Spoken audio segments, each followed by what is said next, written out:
আজকে সারাদিন অনেক বৃষ্টি হচ্ছে, এখন একটু থেমেছে, জানি না আবার সামনে হবে কিনা। তো আজকে আমাদের হঠাৎ করে একটু বাইরে যাওয়ার প্ল্যান হয়। এই হচ্ছে আমার আজকের আউটফিট। উইন্ড ব্রেকারটা নিয়ে নিয়েছি রাস্তায় যদি বৃষ্টি হয় তার জন্য, এবং আমার আউটফিট হচ্ছে কালো কোটি এবং তার ভিতরে কালো কামিজ এবং প্যান্ট, তার সাথে কালো মানি ব্যাগ নিচ্ছি, ওয়াচ এবং আমার পেন্ডেন্ট আর ছোট কানের দুল, আর এই হচ্ছে আমার ব্যাগ। তো রেডি হয়ে নেই, ড্রেসটা পরে নিয়েছি, কোটিটা পরা বাকি আছে। আগে আমি উইন্ড ব্রেকারটা ব্যাগে নিয়ে নিব, কারণ প্রত্যেকবারের মতো আমি অনেক কিছু ভুলে যাই। তারপর সানস্ক্রিন, ময়শ্চারাইজার, কনসিলার এবং ফেস পাউডার দেওয়ার পরে একটু ব্লাশ দিয়ে নিব। তারপর আইলাইনার দিব। আমার আজকের লিপ কম্বো। এখন আমি অর্নামেন্টস গুলো পরে নিব। এই ব্ল্যাক কালার পেন্ডেন্টটা, এটা হচ্ছে আমার বেডিস বাই আরটি পেজের, তো আপনারা অবশ্যই ফলো করে নেবেন। এখন আমি পুরোপুরি রেডি হয়ে গিয়েছি, তাই এখন বের হয়ে যাব।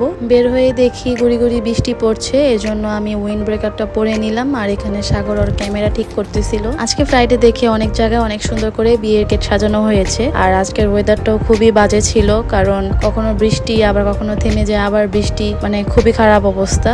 তো আমরা আস্তে ধীরে এখন যাচ্ছি। আমরা যাচ্ছি হচ্ছে আমাদের চেনা পরিচিত প্রিয় জায়গায় 300 ফিট। এখানে আবারও আরেকটি বিয়ের গাড়ি দেখে ফেললাম। ফ্রাইডে মানে এই জায়গায় জায়গায় বিয়ে অনুষ্ঠান। যাই হোক, এই কয়দিনের ওয়েদার খুবই খারাপ, কখনো বৃষ্টি নাই, মানে এমন একটা অবস্থা, বের হওয়ার কোনো স্কোপ নেই। যেহেতু আজকের ওয়েদারটা মোটামুটি একটু ভালো, বৃষ্টি খুবই কম হয়েছে, সকালে অনেক হয়েছে কিন্তু এখন আর হচ্ছে না। তো আমাদের কপাল ভালো, আমরা এখন একটু ভালো মতো ঘুরতে পারবো। তো আমরা ঘুরতে ঘুরতে 300 ফিট এসে পড়ি। এখানে এসে সাগর বলছিল পূর্বাচল মদিনা রেস্তোরাঁ আছে, সেখানে খাবার নাকি অনেক মজা। কারণ কিছুদিন আগে ওর বাইকিং গ্রুপ নিয়ে এখানে এসেছিল, ওর গ্রুপের নাম হচ্ছে YZF B2 স্কোয়াড, তার জন্য ও আজকে আমাকে এখানে নিয়ে আসে। তো এখানে সর্বপ্রথম এসেই ওর কাজ হচ্ছে ওর প্রথম বউকে ক্লিন করা। আহারে কি যত্ন, এমন যত্ন যদি আমাকে করতো। তো আমরা এখন রেস্টুরেন্টের ভিতরে ঢুকবো, ঢুকে দেখবো কি কি খাবার আছে।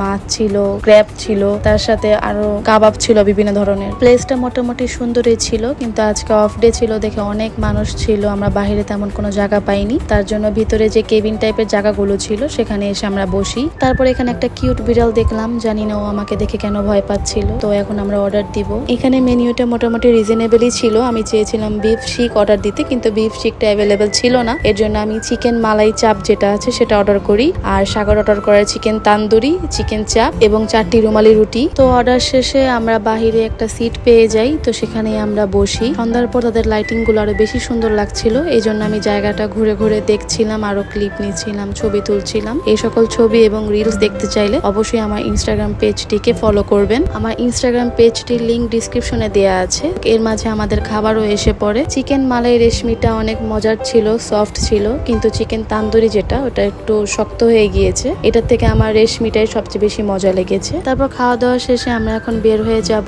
এর মাঝে সাগর আরো কিছু ক্লিপ নিচ্ছিল, আমিও নিলাম। তো এখন বের হতে হতে দেখি আবারও ঘুরি ঘুরি বৃষ্টি শুরু হয়ে গিয়েছে, এই জন্য সাগর আমাকে উইন্ড ব্রেকারটা পরিয়ে দিচ্ছিল। তারপর আমরা বাইকেও উঠে রওনা দিয়ে দেই। আশেপাশে অনেক অন্ধকার ছিল। তো আশা করি আজকের ব্লগটি আপনাদের কাছে ভালো লাগবে। বেশি ভালো লাগলে অবশ্যই আমাকে লাইক, কমেন্ট এবং সাবস্ক্রাইব করতে ভুলবেন না, আরো এরকম ব্লগ দেখার জন্য এবং শর্টস দেখার জন্য। তো এখন আমরা বাসার দিকে রওনা দিয়ে দিয়েছি, কিন্তু মাঝখান দিয়ে আমরা থেমেছিলাম কিছু ছবি তোলার জন্য। তো আবার আপনাদের সাথে দেখা হচ্ছে নেক্সট আরেকটি ব্লগে, অন্য আরেকটি জায়গায়। তো আল্লাহ হাফেজ, সবাই ভালো থাকবেন।